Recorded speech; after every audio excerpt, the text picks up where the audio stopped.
गणपती घरात येतो कसा, समागम न करणं आणि त्याच्यामध्येही जर का ते करत असतील तर ह्याचा दोष लागणार. रामराया अशी एक मूर्ती आहे की जे पूर्ण धर्मशास्त्रांना व्यवस्थित समजून घेतात. सवळं घालून तुम्ही बेडला सुद्धा स्पर्श करू नाही शकत. सर्वात प्रथम तर गणपतीचा चेहरा कुठं नसावा. धर्मशास्त्राप्रमाणे गणपतीला आवडणारी पद्धतीने बघायला गेलं किंवा पूर्ण पद्धतीने बघायला गेलं तर 21 दिवस सर्वोत्तम आहे. सर्वात प्रथम आवाहनार्थ्यक्षदाम समर्पयामी. संकष्टी चतुर्थी ही एक तिथी आहे. मंगळ आणि राहू असे एकत्र आले असते. शिला आणतात, ते खडे आणतात आणि त्या खड्यांना आणून पूजली जाते, अशी त्यांची गौरी. रामकृष्ण हरी माऊली. आज आपल्यासोबत आहेत वेदमूर्ती गुरुजी श्री कौस्तुभ जोशी. रामकृष्ण हरी गुरुजी. गुरुजी, असा कोणता मंत्र आहे का जो कोणीही जप करू शकतं? जय गणेश हे सोपं नामस्मरण असेल. चॅन्टिंग करण्यासाठी वारंवार तुम्ही कुठेही बसला असाल, कुठेही असाल, कशीही अवस्था असेल, त्यातल्या टॉयलेट वॉशरूम सोडून तुम्हाला नामस्मरण करायचं आहे. तुम्ही गाणपत्य संप्रदायामधून आहात किंवा तुम्हाला गणपती खूप आवडत आहेत, प्रिय आहेत, तुमचे आराध्य आहेत, तुम्ही नक्कीच सतत नामस्मरणामध्ये जय गणेश ठेवलंच पाहिजे. एखादी व्यक्ती भेटतात तुम्हाला तरी जय गणेश, आणि नामस्मरण जरी करत असाल तरी सदैव मुखी जय गणेश हे नामस्मरण पाहिजे. सगळ्यात सोपं म्हणजे जेणेकरून गणपतीशी जे नातं आहे, गणेशाशी जे नातं आहे ते अजून सुंदर होईल, तुमचं नातं आणखीन चांगलं होईल. कारण कुठे ना कुठेतरी मी नक्की म्हणेल नामस्मरण खूप महत्वाचं आहे. तुम्ही जे म्हटलात मंत्र चॅन्टिंग, हे खरोखर खूप महत्वाचं आहे. कारण आजकाल झालंय कसं, लोकांना वेळ नाही भेटत. एक पर्टिक्युलर पूजा करायची, एक पर्टिक्युलर स्तोत्र म्हणायचं, त्याला सुद्धा 10 मिनिटं जातात.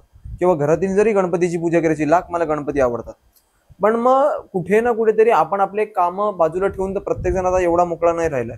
पण हा, आपल्याकडे एक नॉर्मल जी चॅन्टिंगची मशीन भेटते, काउंटर वगैरे भेटतात आजकाल, मग काउंटरांना घेऊन व्यवस्थित जय गणेश असं नामस्मरण बसल्या बसल्या जरी केलं, तुम्ही ऑफिस वर्क करत असाल, ऑफिसमधून घरी येत असाल, किंवा महिला असतील, कॉलेजला जाणारे मुलं असतील, इतरत्र कोणी ज्यांना गणपतीशी किंवा गणेशाशी आराधना करायला आवडते किंवा गणेश आवडतात.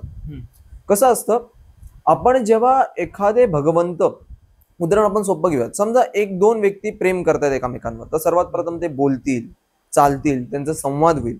तशाच प्रकारे जर का आपल्याला गणेशाशी नातं जोडायचं आहे, त्या भगवंताशी नातं जोडून नुसतं ते फोटो काढून नाही होत, पण भगवंताशी नातं जोडायचं आहे ना म्हटल्यानंतर त्यांचं नामस्मरण जेवढं कराल तेवढं प्रेम वाढेल. राधा घ्या, राम घ्या, किंवा गणेशाचे भक्त असाल तर नक्कीच जय गणेश घ्या. त्याच्याने जेवढी तुमची भक्ती वाढेल. सर्वात प्रथम काय होईल, जर का तुमचं 1 करोड नामजप झालं ना जय गणेशाचं, सर्वात प्रथम तुमचं जे शरीराची जी शुद्धी आहे ती लगेच व्हायला लागेल. तुम्ही जे शिवीगाळ करत असाल ते होणं बंद होईल. तुम्ही समजा अपशब्द बोलत असाल ते अपशब्द बोलणं बंद होईल. तुमच्या डोक्यात चुकीचे विचार येत असतील ते चुकीचे विचार येणं बंद होईल. त्याच्या व्यतिरिक्त आपण असं म्हणूयात, तुम्हाला जी रोगराई सारखी होते, एखादा छोटा रोग किंवा एखादा अशी छोटासा आजार म्हणूयात, रोगापेक्षा जो तुम्हाला सारखा होतो तो सुद्धा कमी होईल. आणि सर्वात महत्वाचं म्हणजे आजकालच्या ह्याच्यामध्ये सुख सर्वांना आहे पण आनंद नाहीये. उदाहरणार्थ मी इथं देतो, एखाद्या व्यक्तीने नवीन गाडी घेतली आणि ती गाडी त्यांनी चांगली भरपूर महागातली घेतली आहे, पण तो जेव्हा त्याच्या गाडीच्या वरचा मॉडेल बघतो किंवा त्यापेक्षा चांगली बघतो, त्याचं सुख हरवून जातं. बरोबर, त्याला आता सुख होतं पण तो हरवून गेला. म्हणजे कुठे ना कुठेतरी सुख आहे पण आनंद नाहीये. पण हा जो काही समाधानातून निर्माण होणारा आनंद आहे तो नामस्मरणातूनच होऊ शकतो. ते तुम्ही कुठलंही घ्या, गणेशाचं जय गणेश नामस्मरण घ्या, ह्याच्याने नक्कीच तुम्हाला आनंद लाभेल. ज्यावेळी पहिल्यांदा लोक घरात गणपती बसवतात त्यावेळेस त्यांनी गणपतीची स्थापना कशी केली पाहिजे? म्हणजे सर्वात प्रथम आजकाल झालं कसं आहे की गणपती घरात येतो कसा. आता गणेशाचा सर्वात प्रथम मी म्हणूयात की आजकाल एक तर आमच्या घरात गणपती आहे किंवा आम्ही एखादा नवस बोललेला आहे, किंवा आमच्या घरात एक लहान मूल आहे, त्याची इच्छा होती म्हणून मी घरात बसवलं, असं काहीही गरजेचंच नाहीये. खरं तर मी ह्याच्यामध्ये म्हणेल की जिथे पूर्ण कौटुंबिक गणपती आहे, जिथं तुमचं कुटुंब आहे, तिथे जाऊनच तुम्ही गणपतीची स्थापना करावी. मग ती परंपरेच्या अनुसार आहे. त्याच्यामध्ये जर का तुम्ही तुमच्या घरात नवीनच पहिल्यांदा आणत असाल, पहिल्यांदाच सुरुवात करत असाल, तर त्याची विधिवत पूजा करूनच तुम्ही सुरुवात करावी. हा, काही नियम असतील ते नक्की पालन करावे. घरात गणपती येतोय म्हटल्यानंतर, तुम्ही पहिल्यांदा स्थापित करताय म्हटल्यानंतर घर तसं शुद्ध ठेवा, घरात शुद्ध वातावरण ठेवा. कारण गणपती येत आहेत, तुम्ही व्रत करणार आहात. 5 दिवस करा, 1.5 दिवस करा, कितीही दिवस करा. एक पार्थिव गणेशाची मूर्ती जी येणार आहे ती घरात आल्यानंतर ती आपल्या पूर्ण घरात फिरणार आहे किंवा आपल्या घरात दृष्टी बघणार आहे. आता एक मी तिथं सोपं उदाहरण देतो. बाहेर बसलेले गणपती पूर्ण घरात कसे बघणार? दिवा असतो बघा, दिवा, तो समईचा दिवा जेव्हा आपण देवाजवळ लावतो तो पूर्ण चालूच असतो, पण तो कधी विजला तर त्यानंतर बघा एक असं सुगंध पसरतो एकदम सगळीकडे, तो पूर्ण घरभर पसरतो. खरं तर अग्निनारायणाला दिव्याला जो अग्नी आहेत त्याला कर्मसाक्षी अरुण म्हटले. पण मग आता इथं हे सांगायचं तात्पर्य असं कारण की एक दिवा आतमध्ये विजला तरी पूर्ण रूम मध्ये वास पसरू शकतो, पूर्ण घरभर, रूम मध्ये पण नाही, पूर्ण घरभर. तशाच प्रकारे गणपती असतील तर ते पूर्ण घरभर आपल्याकडे बघतायत. आणि त्यामुळे जेव्हा गणपती घरात येतात तेव्हा आचरण आधी शुद्ध पाहिजे. समागम न करणं, चुकीचे शब्द न बोलणं, स्त्रीचा अपमान न करणं, किंवा आपल्या आईचे अपमान, आई वडिलांचे अपमान खूप वाढलेले आहेत, यांचे अपमान न करणं, ह्यांच्यातच महत्वाचे गणपती आहेत. आणि ह्यांच्यातला अपमान जर का नाही झाला तेच चांगलं आहे. आणि ते जर का अपमान नाही झाला आणि ते करता तुम्ही गणपती आणताय तर खूप छान आहे. अशी कुठली विधी नाही आहे की गणपती आणण्याच्या आधी असं काहीतरी करावं. हा, एक व्रत करायला जाण्याच्या आधी आपलं शरीर शुद्ध पाहिजे, हे नक्की.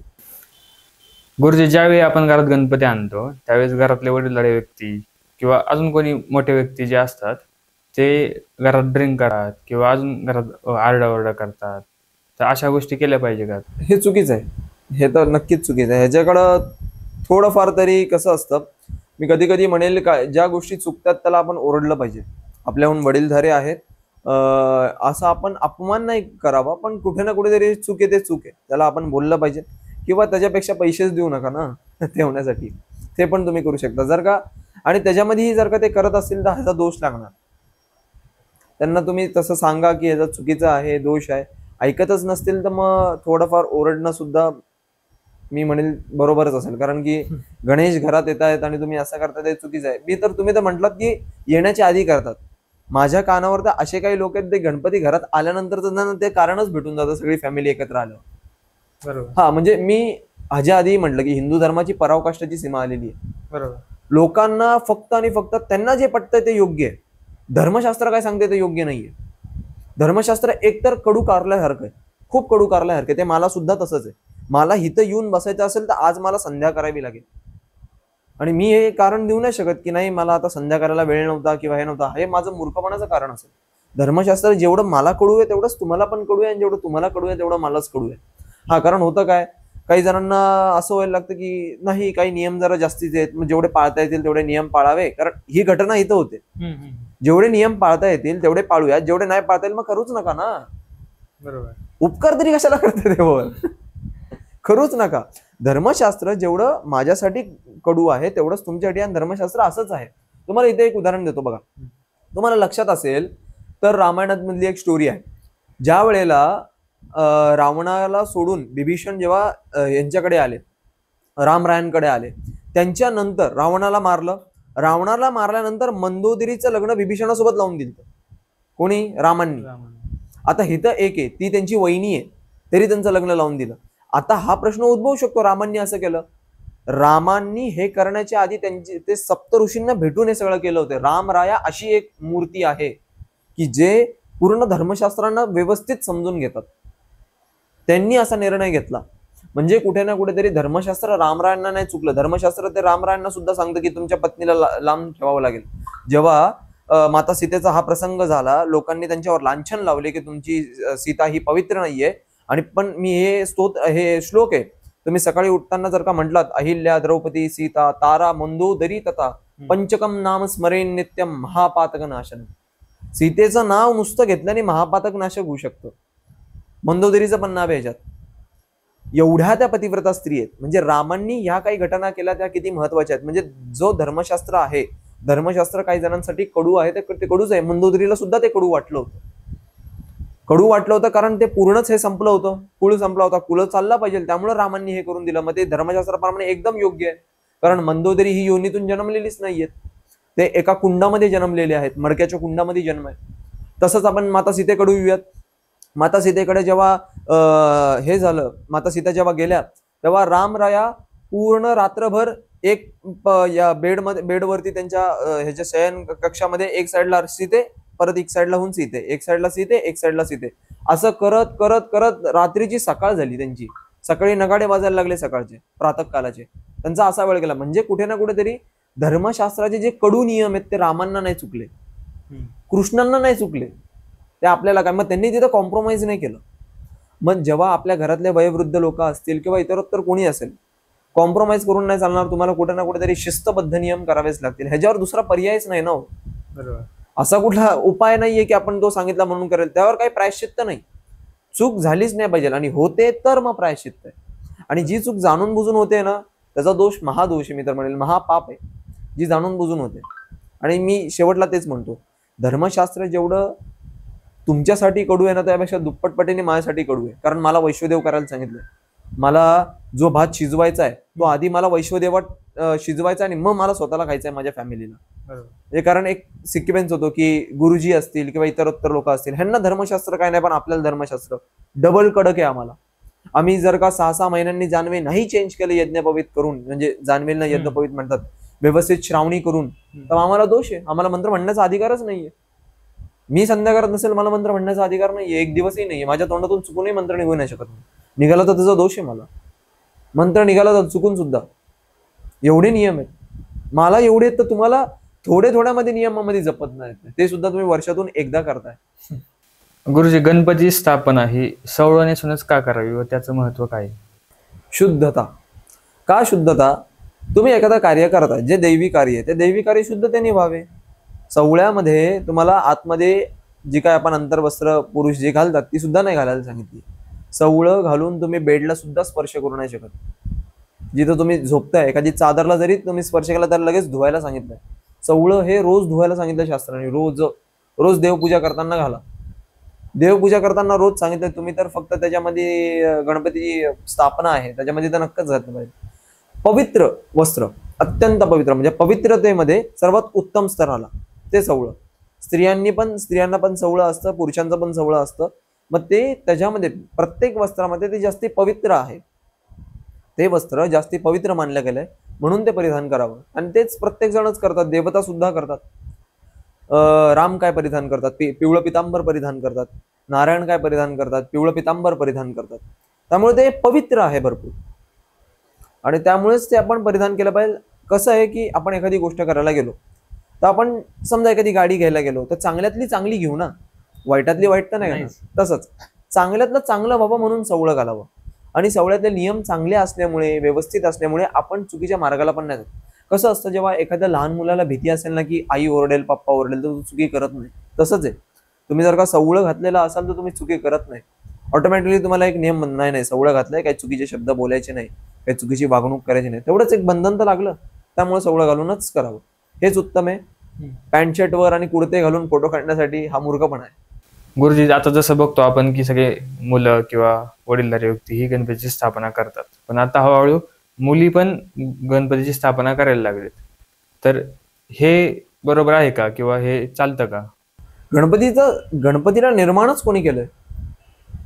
कथा तुम्हाला माहिती असेल, जेव्हा माता पार्वतीने त्यांचं पूर्ण शरीरातून उठणं लावून जेव्हा हे काढलं, त्यातून मळ काढला आणि त्याच्यातून एक मूर्ती साकार केली, ती स्वतः जगदंबा स्त्री होती ना, जगज्जननी होती ना जगदंबा. मग जगदंबा जर का करू शकते तर प्रत्येक स्त्री जगदंबे समान आहे, ती नक्की करू शकते. हा, पण तिथे एक विभाग आहे. कुठला विभाग? जे स्त्रीचा विवाह झालेला आहे ती स्त्री एकटी नाही करू शकत, आणि ज्या पुरुषाचा विवाह झाला तो पुरुष सुद्धा एकटा नाही करू शकत. उदाहरण मी इथं द्यायला गेलो तर रामरायांचं अश्वमेध यज्ञ, माता सीता गेल्यानंतर त्यांना ते करता आलं नव्हतं, सुपारी वगैरे हे करून त्यांना करावं लागलं. तसंच एकट्या स्त्रीने जर का ती एकटीच असेल स्त्री, आणि घरात कोण लहान मुलं असेल किंवा असं मुले जे जाणतं नाहीये, मग त्याकडून नाही करून घेतो, मग त्या स्त्रीने केले तर काही हरकत नाहीये, नक्की करावं. हा, पण मग जर का तुमचे पती असतील तर मग त्यांच्या सोबतच करणं हे धर्मशास्त्र सांगतं. जेव्हा आपण अर्धांगिनी होऊन जातो ना, आपण जसं म्हणतो, त्यामुळे दोघांना मिळूनच करावं लागतं, ते दोघांचे कर्म असतात. हा, एकटी स्त्री पण करू शकते असं काही नाही, नक्की करू शकतात. आपण ज्यावेळेस गणरायाला घरी आणतो त्यावेळेस आपण गणपतीची स्थापना ही कोणत्या दिशेला केली पाहिजे? आजकाल असं केलं जातं की ज्या ठिकाणी थोडीशी जागा शिल्लक असेल किंवा ज्या ठिकाणी कम्फर्टेबल असेल, गणराया व्यवस्थित दिसेल, अशा ठिकाणी डेकोरेशन करून ही स्थापना केली जाते. पण गणपतीची योग्य दिशा कोणती आहे की ज्या ठिकाणी गणपती हा स्थापन केला पाहिजे? ते बरोबरच आहे हा प्रश्न. बरोबर. सर्वात प्रथम तर गणपतीचा चेहरा कुठं नसावा, म्हणजे तुम्हाला एक अंदाजा येऊन जाईल. पूर्व, पश्चिम आणि उत्तर या ठिकाणी चेहरा असेल तर चालून जाईल. म्हणजे गणपतीचं मुख, जे गणपतीचं मुख असेल ते या दिशांना असेल तर चालून जाईल, पण गणपतीचं मुख दक्षिणेला नसावं. त्यामुळे पूर्व पश्चिम चालेल, उत्तरी थोडी थोडी मी नाही नाहीशी म्हणेल, पूर्व पश्चिम चालेल. उत्तरेलाही मी म्हणेल थोडं थोडं नाही नसलं तरी, पण पूर्व पश्चिम आणि पूर्व तर सर्वोत्तम, सर्वोत्तमच आहे. पूर्वेला जनरली आपल्या घरात पूर्वेला आपलं तोंड होतं आणि पश्चिमेला देवतांचा चेहरा जातो. त्यामुळे फक्त एवढं लक्षात ठेवावं की दक्षिणेला एवढं सगळं करण्यापेक्षा मी सोपं सांगेल, दक्षिणेकडे मुख नसावं. गणपतीचं मुख कधी सुद्धा दक्षिणेला नसावं, कारण दक्षिणेला चंद्रमा आहे. त्यामुळे गणपतीचा चेहरा कधी सुद्धा दक्षिणेला हा नसावा, त्याचा दोष आहे. असं म्हणतात की चंद्रदर्शन हे केलं नाही पाहिजे, त्याचं कारण काय आहे? चतुर्थीला म्हणजे या चतुर्थीच्या दिवशी चंद्रदर्शन हे करायलाच नाही सांगितलंय. शास्त्रामध्ये सरळ स्पष्ट वर्णन आहे की आवडतच नाही ते गणपतींना, बिलकुलच पटतच नाही. असं समजा एखादा व्यक्ती आहे की जो आल्यानंतर आपल्याला आवडतच नाही की हा व्यक्ती कशाला आला इथं, तसं गणपती एन्झायटी निर्माण हा एन्झायटी तसंच. मग ते आवडतच नाही त्यांना की नाही, मग जे भक्त आहेत त्यांनी बघूच नाही. आणि चुकून बघितलं गेलं तर क्षमा याचना करावी. काही होतं कधी कधी लोकांकडून चुकून बघितलं जातं, मग क्षमा याचना करावी. कारण आता आजकालचे गणपतीच एवढे मोठे झाले की ते आकाशापर्यंत बघितलंच जातं. मग त्यामुळे क्षमा याचना करावी गणपती समोर, पण बघूच नाही. का बघू नये? कारण की गणपतीला काही लोक असे आहेत, जसं आपल्यामध्ये असतं, काही जण नाहीच पटत, स्वभाव नाही पटत किंवा काही गोष्टी नाही पटत. त्याच्यामागं हो कारणही आहे, ते श्राप वगैरेची ती स्टोरी आहे. भरपूर जणांना माहिती आहे ही स्टोरी. ती गणपती रायांनी श्राप दिला की तू पौर्णिमेलाच पूर्ण फुलशील किंवा तुला काळे काळे काळे काळे डाग पडतील थोडे. आणि मग कुठे ना कुठेतरी ते गणपतीला आवडतच नाही असं समजूयात आपण. गणपतीला ते आवडतच नाही कारण, आणि एक हाही एक विभाग आहे की चंद्रांना असं होतं की गणपतीलाच आधी का पूजलं जातं. तसे तर नारायण आहेत ना, मग नारायण पासून सुरुवात करा. शिवशंकर आहेत, तोही एक विभाग आहे, तोही एक म्हणजे हाही एक वेगळा वेगळा विभाग आहे. म्हणजे मी म्हणेल मुद्गल पुराण, गणेश पुराण यांच्यामध्ये त्या विषयावर खूप वेगळं वेगळं वेगळं वेगळं वर्णन आहे. मुख्य वर्णन मी एवढेच म्हणेल की नाही आवडत गणपतीला तर नाही आवडत, जे नाही आवडत ते आपण करू नये. हा, आणि जे भगवंताला आवडतंय ते आपण सदैव करावं. काही ठिकाणी 1.5 दिवसाचा गणपती असतो, काही ठिकाणी 3 दिवस असतो, काही ठिकाणी गौरींसोबत हा गणपती विसर्जन केला जातो, काही ठिकाणी 7 दिवस, तर काही ठिकाणी अनंत चतुर्थीपर्यंत हा ठेवला जातो. धर्मशास्त्रानुसार हा किती दिवस बसवावा? 21 दिवस हा गणपती असावा धर्मशास्त्राच्या अनुसार. हा, 21 दिवसाचं तेवढं पालन झालं पाहिजे. 21 दिवस सर्वोत्तम आहे.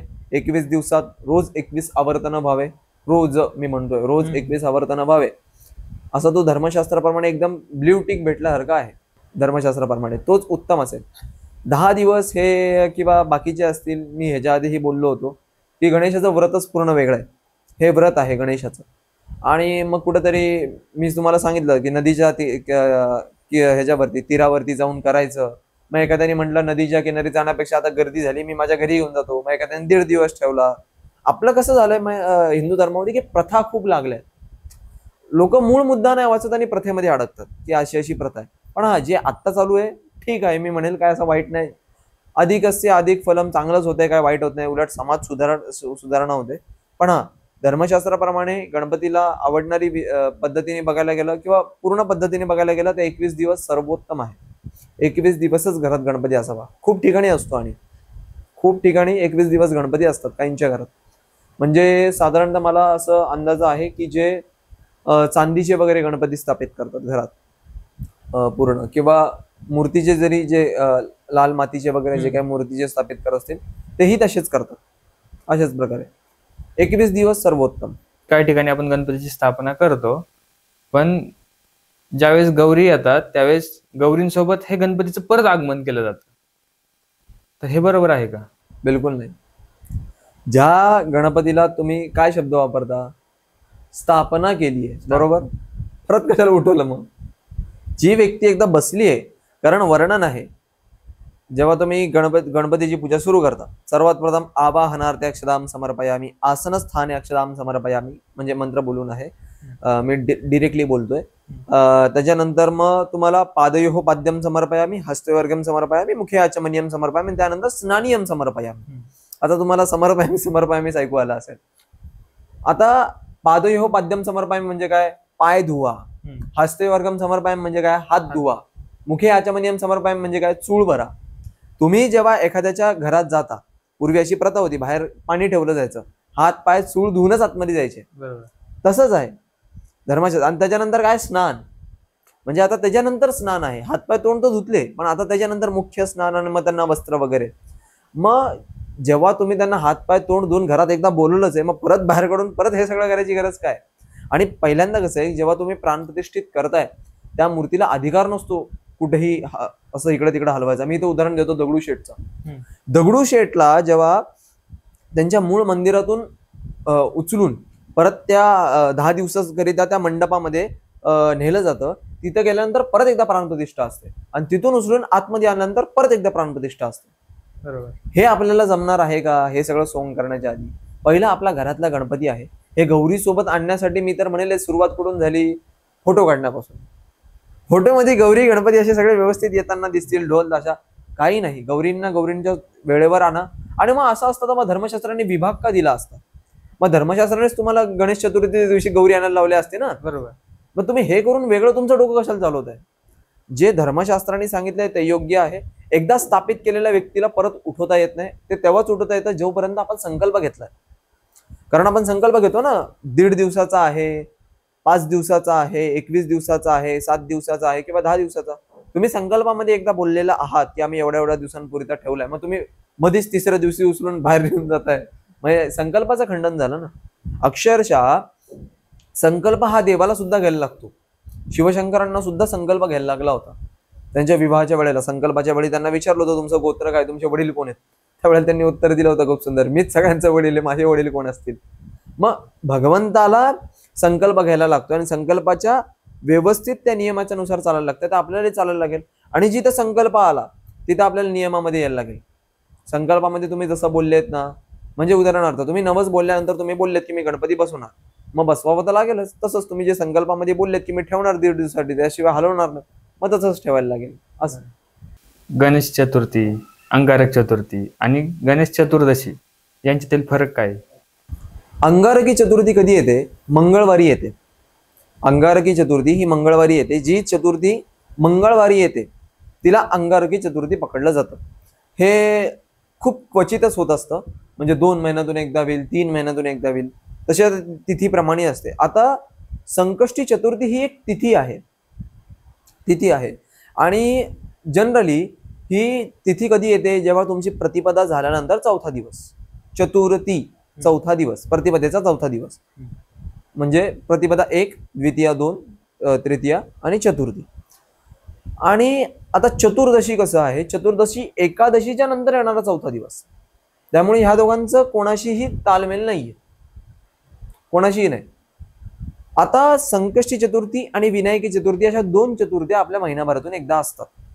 त्या बरोबर महिन्यामध्ये 2-2 वेळा, जसं एक अमावस्या येते आणि एक पौर्णिमा येते, त्याच्यानंतर प्रतिपदाच येणार, चेंज नाही होणार ना. एकदा अमावस्या येईल म्हणजे चंद्र काहीच नाही, पौर्णिमेमध्ये पूर्ण चंद्र, आणि त्याच्यानंतर दुसऱ्या दिवशी प्रतिपदा म्हणजे प्रतिपदाच येणार.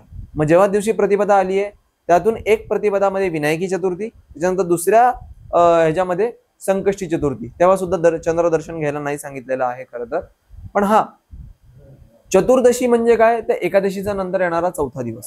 चतुर्थी गणपतीला अत्यंत प्रिय आहे, खूप प्रिय आहे संकष्टी चतुर्थी. असं समजूयात देवांचे वार नसतात, तिथ्या असतात. म्हणजे जसं आता लोक असं समजतात की सोमवार म्हणजे शंकरांचा वार वगैरे वगैरे. जसं आता मासिक शिवरात्री येते, दर महिन्यात शिवरात्री असते, दर महिन्यात प्रदोष असतो, शिवरात्री असते, मग ती शिवशंकरांना प्रिय. संकष्टी चतुर्थीचं चतुर्थी असेल तर ते मी गणपतींना प्रिय. पौर्णिमा असेल तर ती माता लक्ष्मीला प्रिय. अमावस्या सुद्धा माता लक्ष्मीला एक थोडी थोडी प्रिय आहे, मी नाही म्हणणार नाही, कारण दिवाळीमध्ये अमावस्यालाच लक्ष्मी पूजन येतं बघा, अमावस्याच्या त्याच दिवशी येतं अमावस्याला. त्यामुळे अमावस्याला ही एक लक्ष्मी मातेला प्रिय आहे. अमावस्या, पौर्णिमा श्री विष्णूंना खूप प्रिय आहे, श्री विष्णूंना. एकादशी श्रीकृष्णांना प्रिय आहे, त्यामुळे मी हायलाइट करून म्हटलं श्री विष्णूंना. एकादशी श्रीकृष्णांना प्रिय आहे, खूप प्रिय आहे. त्याच्यामध्ये सत्यनारायण भगवंतांनाच प्रिय, दोघेही एकच आहेत शेवट, त्यांना पण प्रिय आहे. आणि तसंच आपण बघायला गेलं म्हणजे कुठे ना कुठेतरी तिथीप्रमाणे भगवंतांचे प्रिय तिथी आहेत, की ह्या तिथीला ह्या ज्या भगवंतांना हे प्रिय आहे. प्रतिपदा दत्तात्रयांनी सुद्धा मानली जाते. प्रतिपदेला गुरुप्रतिपदा येते बघा, तुम्हाला माहिती असेल जानेवारी डिसेंबरच्या महिन्यात गुरुप्रतिपदा येते, ही दत्तात्रयांना प्रिय आहे. प्रतिपदा ही तिथी, दत्तात्रयांना सुद्धा प्रतिपदा ही तिथी आवडते. प्रतिपदा ही चांगली उत्तम आणि एक नवीन सुरुवात असते. प्रतिपदा म्हणजे दत्तात्रय आपल्या जीवनातले गुरु आहेत म्हटल्यानंतर नवीन सुरुवात, तशाच प्रकारे ती एक प्रिय आहे. म्हणजे गणेशाला प्रिय असणारी तिथी हम्म. चतुर्थी, आणि डिफरन्स चतुर्दशी वेगळा आहे, चतुर्थी वेगळा आहे. अंगारकी चतुर्थीच्या दिवशी ज्यांच्या कुंडलीमध्ये मंगळाचा दोष असेल, ज्यांच्या कुंडलीमध्ये मंगळ वीक असेल, किंवा ज्यांच्या कुंडलीमध्ये मंगळ आणि राहू असे एकत्र आले असतील, मंगळ आणि राहू आल्यानंतर अंगारक योग बनतो. अंगारकी चतुर्थी, अंगारक योग ह्याला म्हणतात. आणि मग हा दोष असल्यावर कसं होतं माहितीये का, जनरली तुम्ही दुसऱ्यासाठी एकदम तयार असता, पण जेव्हा असं होतं कुठे ना कुठेतरी की तुमच्याकडनं हे येतं, म्हणजे आता मी इथं सोपं उदाहरण देतो, एखादा मित्र आला तुमच्याकडे की चल फिरायला जायचंय, तुम्ही लगेच फिरायला जाता. पण तेच जर का तुमच्या टायमाला तुम्ही त्याला फोन केला की चलतो का फिरायला, तर तो त्याच्याकडून नाही बोलला आणि तुम्ही दुःखी राहाल. म्हणजे तुम्ही अपेक्षा करणारे खूप असता अंगारक योग असल्यावर, असं जनरली होतं. आणि तुम्ही जसं आखलेलं असतं त्याच्या पूर्ण पलीकडे होत असतं. कधी कधी होतं असं की खूपच चांगलं होतं आणि कधी कधी खूपच वाईट होतं. तुमची जी इमॅजिनेशन असते, कधी कधी इमॅजिनेशन माणसाची चांगलीच होते मॅनिफेस्टेशननी, पण कधी कधी असं होतं अंगारक योगवाल्यांचं की ते जसा विचार करतात त्याचं कधी कधी विपरीतच घडतं. आणि अंगारक योगवाल्यांचं सगळ्यात सोपं मी म्हणेल ना, नाही नाही बोलतायत त्या लोकांना. ते प्रत्येकाचं मन जपतात, ते प्रत्येकाची भावना समजू शकतात, ते खूप इमोशनल असतात. अंगारक योग ज्यांच्या ह्याच्यामध्ये असेल, इमोशनल असेल ना, त्यासोबत ते षडयंत्रकारी पण असतात बरं का, म्हणजे मधला माणूस ना, ह्यांना पण सांगणार आणि त्यांना पण सांगणार. त्यामुळे अंगारक योग, संकष्टी अंगारकी चतुर्थी जी काय असेल ती अशी सुद्धा रिप्रेझेंट आहे. त्यावेळेला गणपती अथर्वशीर्ष पठण करून तुम्ही अंगारकी चतुर्थीला तो अंगारक योग सुद्धा कमी करू शकता तुमच्या कुंडलीतनं. गुरुजी, जसं गौरी गणपतीला पुरणपोळीचा नैवेद्य दाखवला जातो, तसं काही ठिकाणी हा नॉनव्हेजचा नैवेद्य दाखवला जातो, तर त्याचं काय कारण आहे? सर्वात प्रथम तर आपण इथून सुरुवात करूयात की विठ्ठलांच्या बघा कानामध्ये कुंडल आहेत माशांचे, आणि ते कानातले कुंडल एका भक्तानेच दिले होते, जो कोवळी होता, आगरी कोवळी होता. आता कसं होतं, आपल्या धर्मामध्ये रूढी खूप वाढल्यात. हे जर बघितलं म्हणून मी केलं असं ते झालेलं आहे, आमची परंपरा होती वगैरे वगैरे अशा गोष्टी. आता कसं होतं की खरी गोष्ट बघायला गेली तर कुठून ना कुठून तरी परंपरेतून चालू होतं काय की आपण द्यायला जातो, एक व्यक्ती असो जो खूप त्याचे मागचे जे प्रारब्ध असतात ते खूप चांगले असतात. मग तो भगवंताला जे काही द्यायला जातो ना, ते भगवंता लगेच एक्सेप्ट करतात, आणि तेव्हापासून बाकीचे जण विचार करतात आमचा पण करतील म्हणून आम्ही पण हेच दाखवतो. खरं तर हा पूर्णपणे अपराध आहे मी म्हणेन. कुठलेही भगवंत असा तामसिक आहार घेत नाही, हा तामसिक आहारच आहे. अक्षरशः कांदा लसूण सुद्धा खात नाही कुठलेही भगवंत, कुठलेही असू द्या, तुम्ही स्वामी म्हणा, दत्त म्हणा, राम म्हणा, कृष्ण म्हणा, शिवशंकर म्हणा. आता परत इथे एक गुरुजी शिवशंकरांना एकाने नॉनव्हेज दाखवलं होतं. आता मी ह्याचंही तुम्हाला उत्तर देतो. खाल्लं का हे तुम्ही बघायला गेलते, बरोबर, हा इथून सुरुवात झाला. ऐकलंय ना, मग कशाला उगाच त्याच्यावर पूर्णपणे विश्वास ठेवता. तेच मी जर का सांगितलं उद्या असा असा व्यक्तीचा मृत्यू झाला, प्रतिष्ठित व्यक्तीचा, नाही नाही ते खोटं असतं, मग हेच म्हणतोय मी, खोटं असतं हे पण नाही सांगत. चला, कुठे ना कुठेतरी नैवेद्य किंवा जेवणाचं ताट तुमच्या समोर असं मस्त की व्यवस्थित तूप, पुरणपोळी, चांगलं तुम्हाला पंचपक्वान्न असं मस्त व्यवस्थित श्रीखंड वगैरे ठेवलेलं आहे.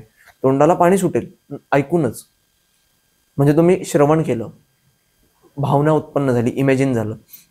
आता तुमच्या डोळ्यासमोर ठेवलं तर तुम्ही डोळ्यांनी खाल्लं. बरोबर. आपण जेव्हा स्त्री भोग म्हणतो ना, स्त्री भोग किंवा एखाद्याचा भोग, एखादं अर्धनग्न व्यक्ती असेल किंवा नग्न व्यक्ती असेल, आपण त्याला डोळ्यांनी पाहिलं तरी आपल्या मनात आसक्ती निर्माण होते बघा, की किती सुंदर दिसते किंवा किती सुंदर दिसतो, आसक्ती. तसंच तुम्ही डोळ्यांनी जेवण खाल्लं, तुम्ही बघितलं, आता तुमचं मन होतंय आता मला खायचंच आहे, मग आता तुम्ही सुरुवात करणार. तशाच प्रकारचं आहे, भगवंतांनी फक्त बघितलंय आणि श्रीकृष्णांचं बघणंच हे एक्सेप्टेड असतं, एक्सेप्ट केलंय त्यांनी. ते खात नाहीत, त्यांनी फक्त बघितलं की ते पवित्र करून दिलं. मग आता शिवशंकरांचं पण तेच आहे, ते खायला येणार नाही तुमचं. मग ते असेल तर मग जगन्नाथपुरी कशाला टाळी वाजवायला बसलेत ते. बरोबर. जगन्नाथपुरीला एवढं मोठं किचन आहे, वर्ल्ड रेकॉर्ड आहे जगन्नाथपुरीकडं. 4 धाम त्यासाठीच बनवलेत की कुठल्या भगवंताला थकल्यानंतर कुठं जायचं आणि जेवायला कुठं जायचं आहे तिथंच जाणार आणि ते तिथं जाऊनच खाणार. आणि शिवशंकर हे प्रसादच खातात त्याच्यामध्ये. आणि तरीही हे आपण दाखवलेले प्रसाद ह्या कुठे ना कुठेतरी रूढी आहेत की आपल्याला असं वाटतं की भगवंत एक्सेप्ट करतात म्हणून सगळं चांगलं चालतं. मनातली त्या भावना असते, भावना असते तर हे असं कसं बोलून चालेल, भावना असते म्हणजे धर्मशास्त्र मूर्ख आहे असं म्हणा. उपकार नका करू देवावर, जे मला जमतंय ते मी केलं. हा, 4 गोष्टींमध्ये भगवंत समजू शकतो. मोदक केले लाल गव्हाचे, 4 गोष्टींमध्ये देव समजू शकतो की गव्हाचे मोदक केले, एक्सेप्ट करू शकतो. पण जेव्हा तुम्ही मुद्दामून करता ना, किंवा हे ह्यांनी केलंय म्हणून करता, कुठेतरी सत्सक विवेक बुद्धीचा उपयोग करा ना. आपली जे सत्सक विवेक बुद्धी आहे, रामदासांनी जे सांगितलंय की त्याचा उपयोग करणं हे योग्य आहे का, एकदा मनाला विचार. भगवंत तामसिक आहार घेत नाही, त्यामुळं ह्याचा पूर्णपणे दोष आहे, मी हे धर्मशास्त्राप्रमाणे म्हणेन. आता रूढी आणि परंपरेच्या अनुसार रामकृष्ण हरी. गुरुजी, गणपतीमध्ये सत्यनारायणाची पूजा बऱ्याच ठिकाणी केली जाते, तर ती करावी का? हो, छान. कसं आहे, सत्यनारायणाच्या कथेमध्ये सांगितलंय सत्यनारायण कधी कधी करावं. एक तर तुम्हाला पुत्रप्राप्ती होत नसेल, किंवा तुमचं लग्न जमत नसेल, एखादं काम अडतंय, किंवा एखादं काम झालंय, किंवा खूप आनंद झालाय म्हणून केलाय. गणपती आल्यानंतर काय होतं, खूप आनंद होतो, खूप आनंद होतो. त्यामुळे तुम्ही केली, त्यामुळे ते नक्कीच चांगलं आहे, छान आहे. गणपतीचं विसर्जन हे का केलं जातं? आता तुम्हाला लक्षात असेल तर तेच तुम्ही जेव्हा घटस्थापना करता त्याचंही विसर्जन करता. इतरोत्तर तुम्ही कुठलेही व्रत करता त्याचं विसर्जनच करता. आता विसर्जन का करायला सांगितलंय, कारण व्रत करताना तुम्ही नियमबद्धस्थ असता. तुम्हाला 10 दिवस रोज आरती करा, हे करा असतं ना. मग जेव्हा तुम्ही एखादं व्रत करताय त्याचे नियम आहेत, ते नियम तुम्हाला तिथपर्यंत पाळता येतील का, तर नाही. त्यामुळे व्रताच्या शास्त्राप्रमाणे जिथपर्यंत व्रत सांगितलंय तिथपर्यंत ते व्रत करावं. कारण ती पार्थिव मूर्ती आहे, पार्थिव म्हणजे ती मातीची आहे, आणि ती मातीची मूर्ती म्हटल्यानंतर तिचं विसर्जन हे आलंच. ज्याप्रमाणे गौरीच्या वेळेला कोकणामध्ये खडे आणले जातात आणि विसर्जनाच्या वेळेला तेच खडे परत त्या नदीत सोडले जातात. तुम्ही व्रत कुठलंही करा, गणपती बसवणं हे बसवणं भागच नाहीये, हे आहे व्रत. मी ह्याच्या आधी पॉडकास्टमध्ये सांगितलं, हे गणेशाचं व्रत आहे. मग ते व्रत तुम्ही व्रत कुठलंही करा, त्याला विसर्जन हा विभाग आलाच. म्हणजे तुम्ही आव्हान केलंय, ज्या गोष्टीला आव्हान केलं आहे, आवाहनार्थ अक्षदाम समर्पयामी केलंय, आव्हान केलंय म्हटल्यानंतर तुझं विसर्जन आहे. मग तुम्ही सत्यनारायण म्हणा, तुम्ही कुठली पूजा म्हणा, घरातली वास्तुशांती म्हणा, ज्या गोष्टींचं आपण आव्हान करतो त्या गोष्टींना विसर्जित करून त्यांना परत तसं पाठवावं लागतं. उदाहरणार्थ आपल्या घरात एखादे पाहुणे आले, त्यांना परत तसंच पाठवावं लागतं. त्यामुळे तो विभागच आहे. तुम्ही गणेशाचाच नाही तर प्रत्येकाचा तो विभाग आहे. तुम्ही जी व्रत कराल त्या व्रताचं विसर्जन आहे. घटस्थापना असू द्या, मार्गशीर्ष असू द्या, मंगळागौर असू द्या, जे व्रत करताय, शिवशंकरांचं अनुष्ठान असू द्या, व्रत जे कराल त्याचं विसर्जन हे आहे. ज्यावेळेस गणपती विसर्जनाची तयारी चालू असते त्यावेळेस आपण घरात पण गणपतीची आरती करतो आणि विसर्जन ठिकाणी जातो, म्हणजे नदीवर वगैरे, त्यावेळी आपण तिथं पण आरती करतो आणि मग गणपती विसर्जन केलं जातो. ही पद्धत बरोबर आहे का? मी तुम्हाला आधी सांगितलं होतं बघा, तुम्हाला लक्षात असेल तर, गणेशाचा गोल गोळा बनवला जातो आणि तिथं त्याचं पूजन केलं जातं. आता मी काय म्हटलं, इथं गर्दी झाली नदीवर म्हणून लोकांनी घेऊन घरी आणलं. आरती कुठं झाली असती, पहिली सुद्धा नदी तीरावर, शेवटची पण कधी झाली असती, नदी तीरावर. मग आता नदी तीरावर करावी, आता मग नदी तीरावर करायचं शास्त्र आहे, मग नदी तीरावर एकदा करून सोडून देऊ, म्हणजे नदी तीरावर झालं असं शास्त्र पूर्ण झालं. आपलं लॉजिक लावलं माणसाने आपलं स्वतःच. मी म्हणेल ठीक आहे, अधिक असते अधिक फलम, केलं तर काही चुकीचं नाहीये, पण घरात एकदा केली म्हटलं तर डिरेक्टली विसर्जनच करावं, हे उत्तम असेल. हा, मग ते जर का नदीवर जाऊन तुम्ही आरती करताय तर मग अख्खं व्रतच नदीवरच आहे, कारण नदी एवढी पवित्र जागा कुठलीच नाहीये. नदीच्या ठिकाणी दर्भा असतात, कुश जे आपण म्हणतो, तुम्ही बघत असाल. आता काय असेल हे तुम्हाला प्रश्न पडला असेल, पूजा करताना बघा आपण ह्या मधल्या बोटामध्ये एक असं कुश घालतो. कुश हे ब्राह्मणाला जनरली घालायला सांगितलं आहे, किंवा इतरत्र कुठलीही पूजा सुरुवात करताना त्याला आपण पवित्रक पण म्हणतो संस्कृतमध्ये. पवित्रक म्हणजे काय, ते नुसतं शरीराला स्पर्श आल्याने पूर्ण शरीर पवित्र होतं. आता ते पवित्रक कुठं उगवतात, नदीच्या किनारावरती. व्रत कुठं करायला सांगितलंय, किनारावरती, म्हणजे ती सर्वोत्तम पवित्र जागा आहे. मग आता लोकांनी लॉजिक लावलं की मग तिथं करतात म्हणून इथं पण जाऊन करू, हे करतात लोक करतात, असं प्रथम सुरुवात झाली. असं एकच एक बघूनच हिंदू धर्मामध्ये तेच म्हटलं, गोष्टीत असं आहे, हा करतो म्हणून मी करतो, आपण कारण शोधायला जात नाही. जेवढा आपण मखर बनवायला वेळ लावतोय ना, सजावटीला वेळ लावतोय ना, तो खूप छान वेळ आहे, कुठेतरी मुलं शिकतात. तेवढाच वेळ मी म्हणेल या गणपतीच्या पूर्ण 10 दिवसामध्ये प्रत्येक व्यक्तीने गणपती का बसवावा, काय शास्त्र आहे, कसं करावं, हेच का करावं. कारण जनरली जेनझी लोकांना तो प्रश्न पडतो, धर्मशास्त्रच का, हिंदू का, सर्व धर्म समभाव, हा प्रश्न नाही पडला पाहिजे. हे का करावं हा प्रश्न पडला पाहिजे. बरोबर. हा, आणि तो प्रश्न विचारायला आई वडिलांकडे जाऊन पाया का पडावा, हा तर मूर्खच प्रश्न आहे, पूर्ण मूर्ख प्रश्न आहे. पाया पडायचा वेळ कधी आहे, मग तो हाच वेळ का पकडलाय, काय कारण आहे. उदाहरणार्थ बघा, आता तुम्ही चातुर्मास आहे, शिवशंकरांचं व्रत झालं, गणेशाचं झालं, हरतालिकेचं झालं, ऋषी पंचमी आली आज, मग असं एक एक एक एक करत करत व्रत आहेत का, असे सिक्वेन्स मध्येच का म्हणले, हा प्रश्न पडला पाहिजे. आणि जेव्हा प्रश्न पडेल तेव्हा वाचन होईल, आणि वाचन होईल तेव्हा उत्तर भेटेल. 10 दिवसात वेळच आहे ना आपल्याकडे. म्हणजे असे प्रश्न पडले पाहिजे. असे प्रश्न नाही की पाया का पडावे, धर्मच असं काय, मग ते हेच का करतात, मग तेच का करतात, हे प्रश्न नाही आहेत. हे तुम्ही स्क्रोल करता करता आलेल्या गोष्टी आहेत. आजकाल तसंच होतं, स्क्रोल करता करता गोष्टी येतात, कोणतरी असं बोलतं मग ते उठून. प्रश्न कोणाला पडतात, खरे प्रश्न कोणाला पडतात, जो वाचन करतो आणि त्याला खूप छान प्रश्न पडतात, खूप छान. आणि या जगातली सर्वात कठीण गोष्ट माझ्यासाठी कुठली असेल ना, तर वाचन. रामकृष्ण हरी.